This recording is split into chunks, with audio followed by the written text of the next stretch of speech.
She's an award-winning YouTuber and best-selling author obsessed with helping you go after the life you want. I like it. Join her as she seeks out the stories and strategies Give me every little detail. of extraordinary people who found success. I'm going to get emotional. Oh my God. Welcome to Detail Therapy with Amy Landino.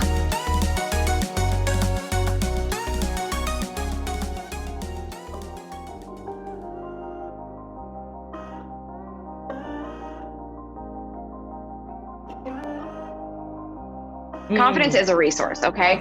So if you think about it that way, it's a resource. It's not a permanent state. It is not an entire being. Now, you can have the belief in yourself, right? Which is essentially what confidence is. Having that belief in yourself is a core belief. That's good. But the confidence is sort of like that thing that actually exemplifies how you feel about it, and it shows how you feel about it to others and maybe even to yourself. Good morning, good life. Welcome back to Detail Therapy. You just heard a little bit of my conversation with an old friend of ours at Detail Therapy, Judi Holler. In this episode, we'll be getting into the details about confidence. How do you get more confident? And is it contagious? You might be surprised at my answer. High performance habits and what it means to go after the life you want as a high performer, and growing a community. How the process has been for me and what you can learn about it. If you're new here, hello, my name is Amy Landino and I will be your host. I'm a success coach and founder of Gatlu House, a resource dedicated to helping you go after the life you want. You can find all of our work and the show notes for this podcast by visiting detailtherapy.online. Very excited to be sharing this episode with you. It was actually a chat that I had with my friend Judi on her podcast. More details about that in a moment, but I just thought you would find the conversation very interesting. Before we dive in, I do want to remind you that the new and improved Good Morning Good Life Planner is here. It is fully customizable with stickers. It's undated. You can pick it up and start using it whenever you want for whatever 12-month space of time that you would like to. And it's all over at gatlu.store. So I just wanted to remind you of that because it is a very big part of some of the stuff that I talk about with Judi in this episode of high performance habits and going after the life that I want. So check that out in the show notes. Now, today, I was very fortunate to be featured on the Fear Boss Show, episode 44 with Judi Holler, and we had such an amazing conversation. I just knew that I needed to bring that to you. If you did not already go and listen in on her show, because how would you have known unless you're following me on Instagram at Schmatastic? But anyway, I asked Judi, I was like, Judi, listen, would it be okay if I reshared this conversation on Detail Therapy? Because I think that more people need to hear this. And also Judi and I, if you don't remember from her episode of Detail Therapy, episode 63, we just have fire energy together. And so just so many epiphanies and ideas just start going back and forth. And we have just really interesting conversations together. Those are some of my favorite girl relationships on the planet. The people that are closest to me, the people I gravitate toward, the people who I'm like, yeah, of course I'll be on your show. Let's go. Let's do this, are the people that really know how to ask the big questions and make sure that they make sense in the context that is right for you. So anyway, that is what's happening. I hope you don't mind a little self-congratulatory. Here's an interview of me on Detail Therapy, but I do think it helps us to build our relationship a little bit more. And so that is why I'm bringing that to you today. So with that, let's pop over to the Fear Boss Show, episode 44 with Judi Holler. Okay, so Amy, I am ready if you are ready. I'm so ready. I am so ready. Okay, Amy Landino, hi, and welcome to the freaking Fear Boss Show. Yo, I'm so glad you're here. I'm so glad I'm here. I didn't know you added freaking to the show name, but like, I'm so here for it. If you do that, I think it would be perfect. I'm so happy to be here, Judi. Thank you. It's so good to be here. And I'm so proud of myself for not dropping an F-bomb to start things off. I have been known for an F-bomb or two. So I just know you have full permission to express yourself any way you want today on the show. But girl, I'm just like, so glad you're here. And I want to start by saying, condolences about Lucy, your sweet dog. Thank you. Oh my, and I just moved her picture frame So we actually just picked up her ashes. We left town because it was kind of weird being at the house without her. And I was like, I just got to get out of here. It's the first time I haven't had her since I was 18 years old. You have to understand, Lucy and I grew up together. I feel like our relationship is really extraordinary. And so we took off and then we came back and I picked up her ashes and they're in this like beautiful little urn. So I moved her picture that was on my desk down there because I love it. It's one of the first photos of her life that I have, which was, by the way, really hard. 2004, her puppy photos are on some LG flip phone somewhere. And I probably don't even have it anymore that I could even get those photos. Yeah. So it's like having a young photo of her is so special. So anyway, but thank you. Thank you. It's definitely been a transition. If you hear a dog bark, it's not that we're trying to replace her. My husband has a dog that we had to let stay with his parents for the 4 years we've been living together in Ohio. He left Connecticut for me. It was a huge change for him. And so after Lucy passed and we went to visit his family, he was like, can we just borrow her for a little vacation? Because when you don't have a dog in play, you know, when you're at home and you've had one forever, the silence is just, it kills you. It kills you. So she's been kind of keeping us preoccupied in this transition. I mean, Lucy grew up with you. She started your business with you. She has watched you get married and pivot and go through significant loss in your life. She's seen too many men in my life, first of all. And second of all, like literally, she's like the reason. I know. She's the reason that I started my business. It was like the separation anxiety that she had, and I wanted to be with her all the time. So, you know, not the entire reason, but certainly a huge component to the whole thing. So yeah, it's not even that. Like in dog years, we were 21 at the same time. Like it was a whole, it was vibe. A thing. It is a whole vibe. Well, I'm sending you so much love. I've lost a dog. I have 2 dogs of my own. And I always joke that my oldest, you know, I'm a stepmom, so I don't have like birth children of my own. So I feel like Tito, my oldest, my golden retriever, is like the closest I've come to like having a child.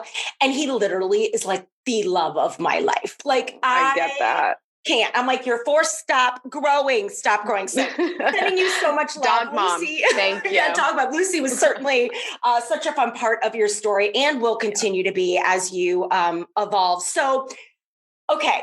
I love that we started with Lucy. I want to pivot here and I want to talk about confidence. So many fear bosses come to our community because they want to get braver and they want to figure out how to smash comfort zones. I mean, that's our freaking mission. Like we believe our freedom lives in smashing comfort zones, meaning you'll never have financial freedom, physical freedom, mental freedom, all this love, all this freedom you want in life. You have to be willing to do uncomfortable in order to earn it.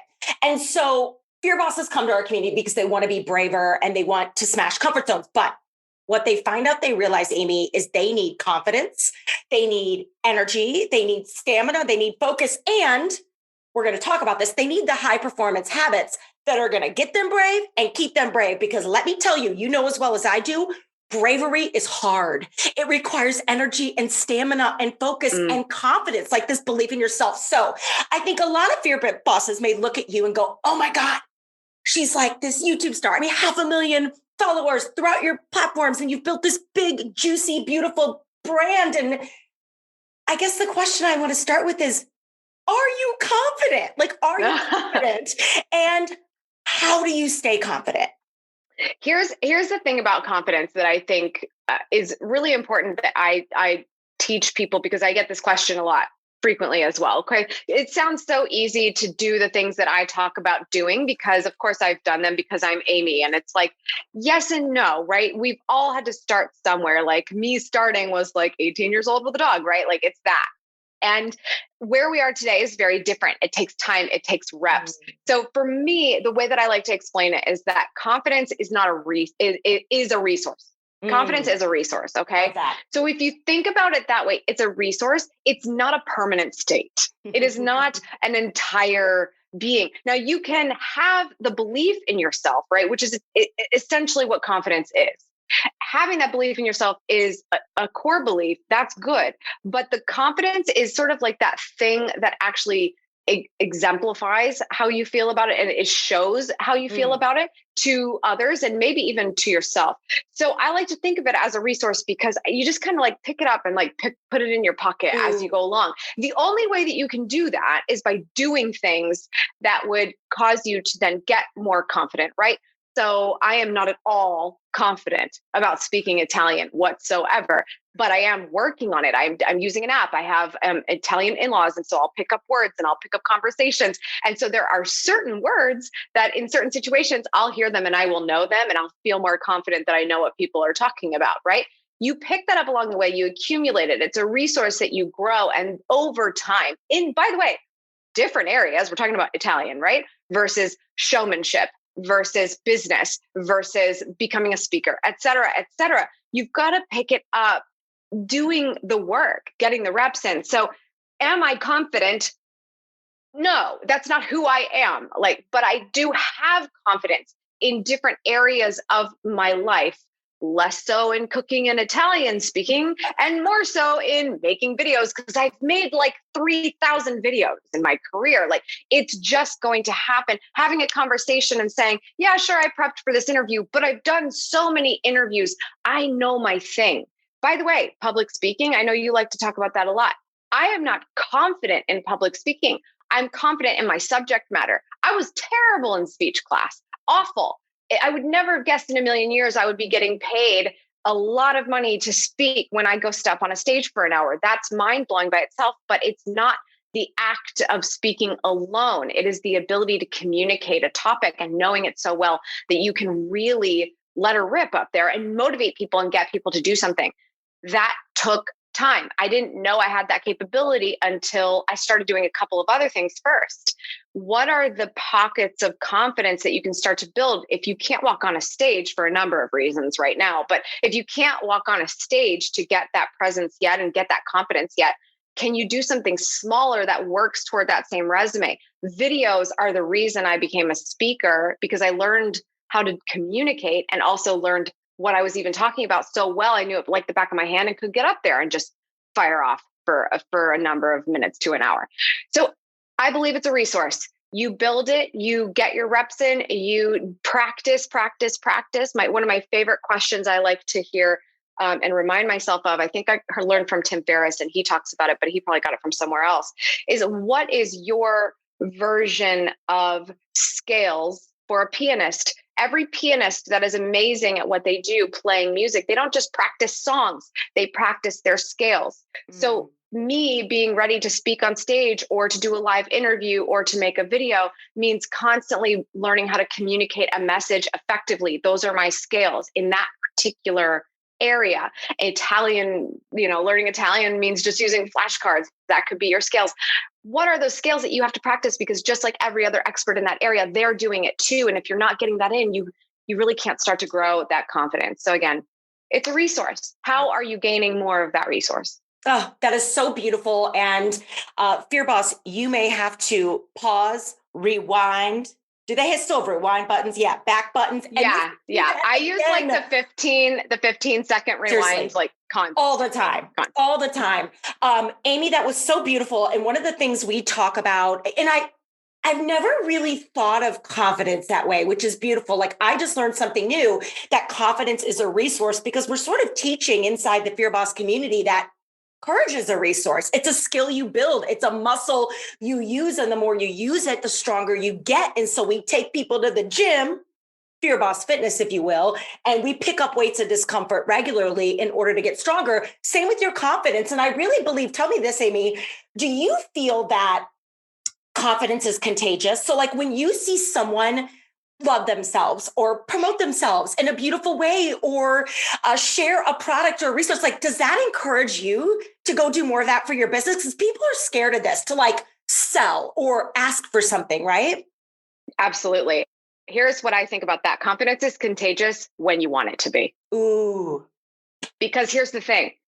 They say this too, right? Like me and Judi clearly both turned on our neon signs today because we wanted to feel like we were like replicating each other, right? Yes, and when you kind of stand the same, right? Yeah. Like if you stand the same as someone, it means you're receiving them, you're hearing them, you're listening to them. And that's a really positive thing when it comes to interacting with other people. If you decide that you don't like what someone's doing because you feel scarcity or you fear for what they're doing and that you can't because of whatever reasons you've told yourself, whatever stories you've learned in your life, then it's not contagious. It's going to be the complete opposite. You're going to revert back. But if you decide to step up to that person in a way that's like, what would it look like if I allowed them to be a mirror for me? And how could I mirror them, if not exactly the same ways? What is it about their demeanor that I like? It could absolutely, it's contagious for me. I love to see success in other people. And even when, just like every other human, I feel a little bit of jealousy, I like to reverse engineer that. Where is that jealousy stemming from? What is it about that person's life that I wish was more like mine? Or what is it about their career that I wish was more like mine, or their personal life or their family life? What is that? Because that is within my control. What can I do? Or you suddenly realize, oh, actually, no, I actually am very happy for that person, because all of the work they had to do to get to that point is really not interesting to me. So rather than being jealous about it, I can be happy for them. And then you pick up a little confidence, becoming more self-aware. Confidence is contagious, but only if you want it to be. Because if you don't, you allow it to be the complete opposite very easily. Oh, yeah. It always boils down to choice. I think that's such an awesome way to say it. And, I think watching, one of the things I've been reverse engineering, very similar to what you said, is like when jealousy shows up, when imposter syndrome shows up, we all feel it. We're freaking human beings. Like, if you don't feel that, you're a robot, and we cannot hang out. Like, you're either not a human or you are so lost with reality, right? We're going to feel jealous. What I have chosen to do, very similar to what you're saying, is this idea that when imposter syndrome shows up, when jealousy shows up, instead of saying, oh, it's arrived again, I go, oh, shit, I've arrived. Ooh, this means I want more for myself. This means that I am seeking something larger than me, that I am feeling a little uncomfortable about it. And maybe it's a tap on the universe, and she's telling me I need to move in this direction. And I love that. That is something fear does not see coming. Why do we give fear the power, and jealousy and imposter syndrome the power? And so, Amy, when you think about all the things you're doing to move your business forward and keep your life successful and to remain healthy and energetic so you can chase and live this dream, it requires you to have different conversations with your fears. So what a beautiful, it's a similar yet different perspective we both have on 100%. How we talk to our insecurities, And that's the best part about it. No one's asking everyone to be the same. No one's asking everyone to have the same points of view. But what's cool about this community is that already I know that by having this conversation, everyone is interested in saying, like, I'm willing to look at myself. And therefore, you are the only one that can have the conversation with yourself to know what it is. The universe or stepping up or just reverse engineering how you feel. Everyone's going to do things differently with that information, but you can only get that from you. And that's kind of the biggest issue here. It goes back to what I was saying, because we're constantly looking for external information, but that external information may not compute. So the more you're looking at external communication that does not compute, you're not getting anywhere with it. You're much less likely to feed off of that that confidence and making it contagious, rather than the opposite, because you're not looking for a conversation that makes sense to you. You're looking for things that you can write off completely. Totally. And I find so many times we're looking for external validation too, and I think the like culture and the how many followers you have full culture isn't helping with this. So maybe let's segue and talk a little bit about growing a following and building a platform. I think there's so many people that even look at my little following that's grown over the years, right? And they go, how do you do it? And oh my God, how do I do it? And, I have advice on that, but I'd love to hear what you would add to this conversation. I mean, let's talk about how long you've been in the game, Amy. If nobody's read your books, they don't know this. And I want you to talk about how long you've been in the game and how long you've been growing this following. And this is the really interesting thing about what we do, because we're so self-aware, and there's a lot of depth that goes with that. And there's a lot of self-reflection that goes with that. And being like, I have a lot of followers doesn't exactly fit the bill there. And that's why first of all, I've been in the game a long time. I started my business in 2009. I was full-time by the end of 2010. My current channel on YouTube called Amy TV, it started as Savvy Sexy Social, and it just pivoted along the way because it's been a decade and I'm allowed to change as a human. That was 2010, 2011, I launched it because I needed a platform that fit with the business I had started and a place I wanted to educate people about that specifically. I was on YouTube on another channel, which is why I preface it with that, because I've been on the platform for longer, but I was experimenting with it at the time. Those were the reps I was getting in that taught me what I was potentially good at or passionate about. So it's been a long time.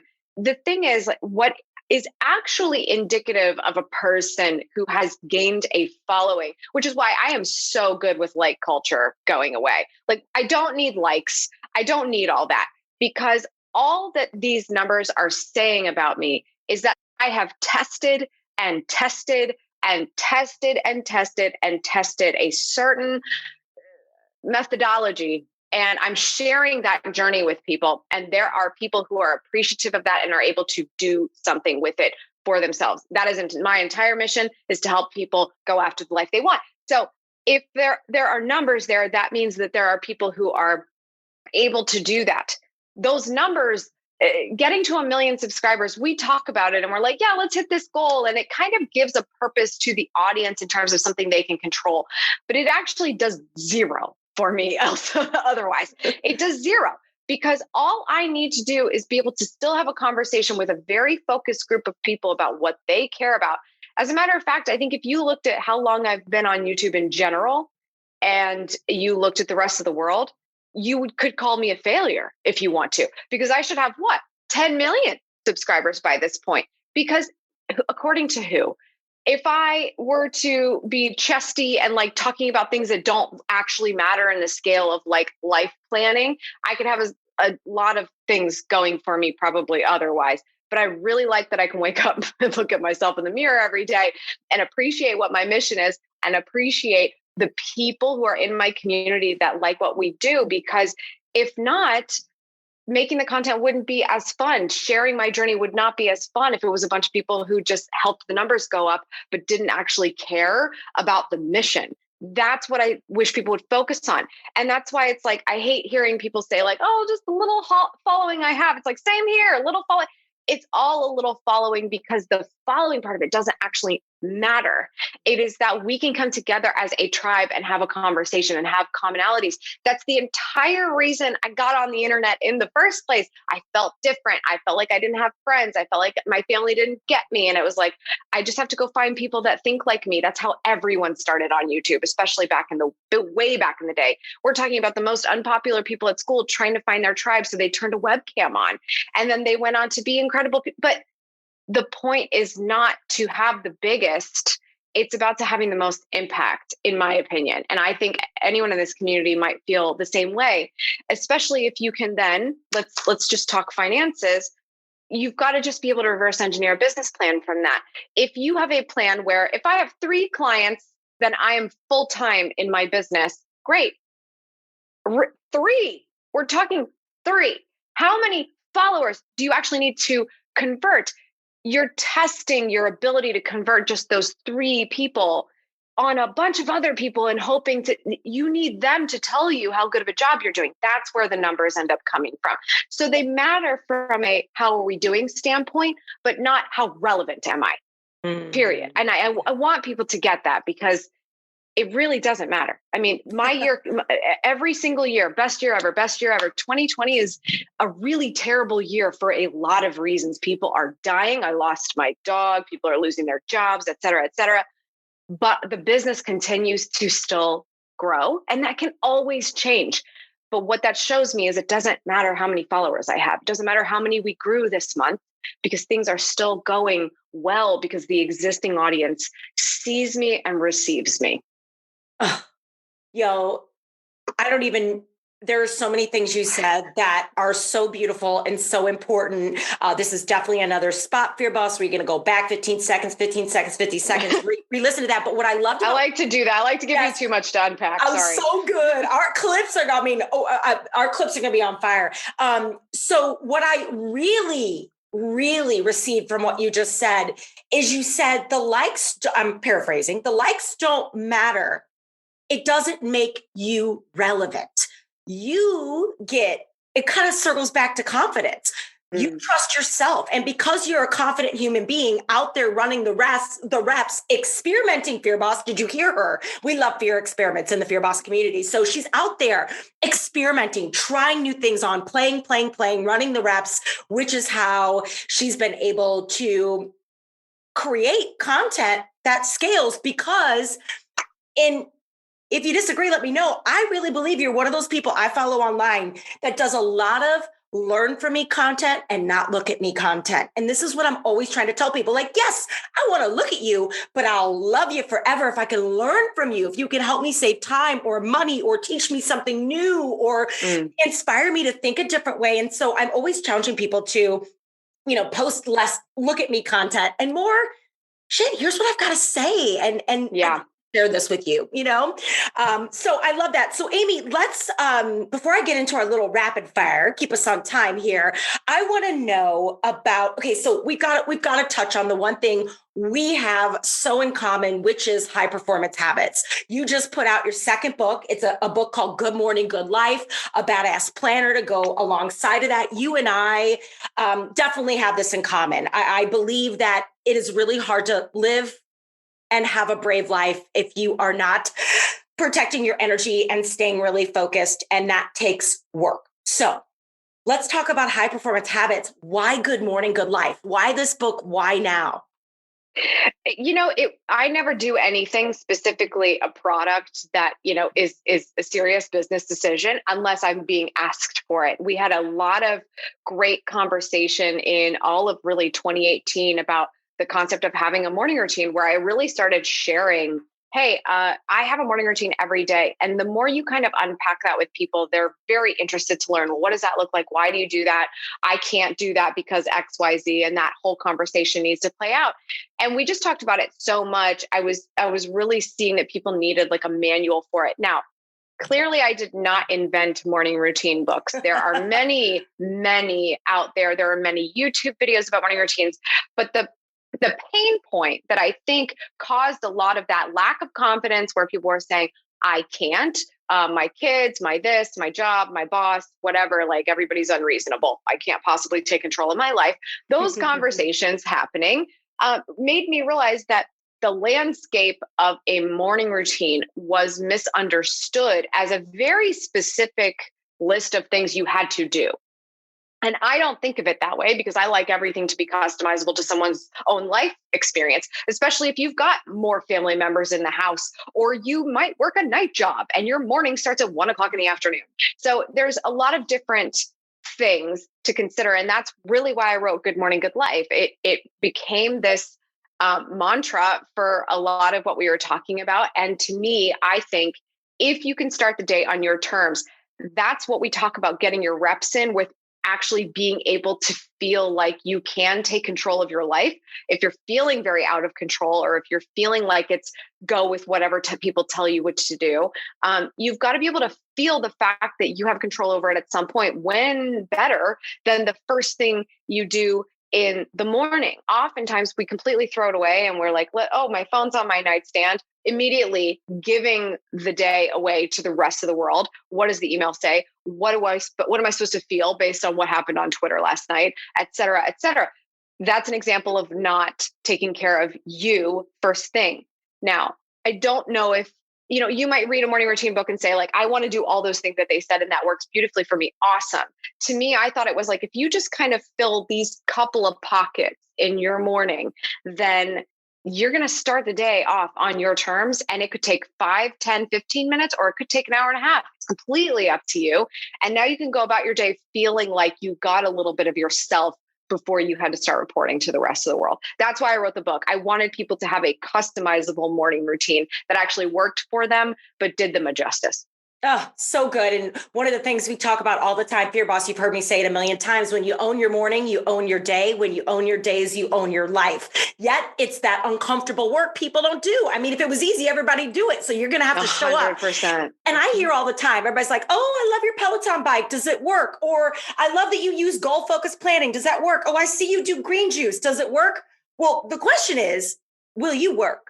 Because that Peloton bike will work if I get my ass on it. Like my goal focused planners will work if I get myself to show up and do the work. And green juice will work if you work it, right? You got to show up. And so we are so in the same camp of starting your morning right and allow that to change your life. So let's jump in. I mean, I got to ask you, we're going to do a couple fun before I get you out of here, a little rapid fire. By the way, this was very Amy Landino inspired. So Amy had me on her pod and you asked me, I think 10, you asked me a bunch of questions. And I did. We used to, we're not doing it anymore. Okay. We did a secret show for my Patreon and there are a bunch of rapid fire. I love you. I'm so ready to do this because I'm going to do it with you. I am flipping the script on you. So I got to start with the first thing everybody's going to want to know, and they got to go read your book, but maybe a couple of things. What's your morning ritual look like? Morning ritual. First thing, skincare, get the lemon water ready, start the coffee. I take my lemon water to my dressing room and I do morning pages, which is 3 pages stream of consciousness journaling, just brain dump so I can move on and do something creative. I read the daily passage from The Daily Stoic by Ryan Holiday. And then once a week, I rewrite my goals 3 times. That's my mindfulness practice. We also do movement and mastery based on what I talk about in the book. Mastery tends to be next. It's usually a creative piece of work. So if I'm writing an Instagram caption or outlining a video, that's my mastery moment of my morning. And then late morning after I've done a couple of things, met with the team, checked some emails, stuff like that, I will then go do my movement. I'm not a workout in the morning type of person. I actually think my movement is like skincare, like on my face. That's my movement in the morning. And then I'll do it. I'll do the actual movement later. I love this so much. And I got to have you done a video on your skincare routine yet? If you have, I actually have. I think I need to do an updated one because I like to experiment with different like products all the time. I'm actually becoming very good friends with this plastic surgeon, Dr. Paula Moynihan, huge fan of her products. So I've been using those more lately. And so I was thinking I should probably do an update soon, but yeah, I do have a video on that. Okay. And I got to tell you, this is a total sidebar. I went to see Amy in Columbus last year. We recorded the podcast in person because I live like less than 2 hours from her. It was super dope. And I told Amanda on my team, I haven't told you this, and I've got to be better about just legit in the moment complimenting people. When I met you, because you know, when you see people online initially and you just assume everybody's in high def or filtered. Like, oh yeah, Fear Boss, I met Amy and her face is like, your skin is literally flawless. I get in my car and tell Amanda, I go, obviously, amazing human, great heart, so smart, badass. But I was like, Amanda, yo, her skin, I don't think that is not a filter. And I was just so bored. So whatever you're doing, I need to know. So I'll rewatch that video, girl. Listen, the only it's first of all, it's always a filter. Second of all, in person, do not look filtered. It's pretty incredible. You know what? Thank you. That's very. You're welcome. Mean, I just really care because again, if I'm going to pick up confidence, I'm going to pick it up anywhere I can get it. But a little Botox does not. Oh, girl, you're preaching to the choir. Come on now. Okay, what is the best piece of advice you've ever received? That's a meaty one. Yeah, no, it's easy for me. It's the same advice nobody wants to take. Start small. Oh. Start small. The reason we don't is because we're going to be embarrassed that we're playing small. And that's because the small things add up over time. You got to put in all the small stuff to get to the big stuff. And you're not going to be excited about what anyone has to say about it until you got something big to present. So just deal with it. You got to start small and you got to keep doing every little thing you can do. And that's the advice no one takes because it really is the best advice. Yep. Everybody's great. And everybody has that first follower, and you even write that. Funnily, I was going to find a way to bring it up today, but you say, we talk in the Fear Boss community about microdosing, going small, habit stacking, all that. Love that. Yeah. On page 172, you write, do better than nothing, do something, no excuses. And excuses are a way fear hides. And you say, when you master something, and you will feel, even on a deeper level, that you deserve just as much as anyone else to have a good day and from there a good life. And so start small. It's okay to have one follower. We all do, but we are so afraid of being seen starting small. And it's okay if your morning routine is just that you evict your phone to another room and Beautiful. you have to go in it like one step at a time. Enjoy the fact that you recognize positive things when they're happening and you want them more often and in larger doses. So true. Okay, Instagram Reels or TikTok, what's your vibe? I can't decide on this. I TikTok is like, it's banging. I do love TikTok, but I really think I appreciate that Instagram continues to steal everyone's features because Reels are a lot of fun to watch. I'm not going to lie. They're so fun. They're so fun. No doubt about it. What's your hype song? What song just to get you in a mood? So I actually have two. I will say like my hype song, because I don't get in the car to drive anywhere very often. I get very excited to turn on the song Icon by Jaden Smith because Will Smith is featured in it. And I feel like if I ever have kids someday, like I'm going to be like you're an icon because you were born from an icon. Like I get so hyped by that. And, but when I walk on stage, my hype song is of course female, and it is Yoga by Janelle Monáe.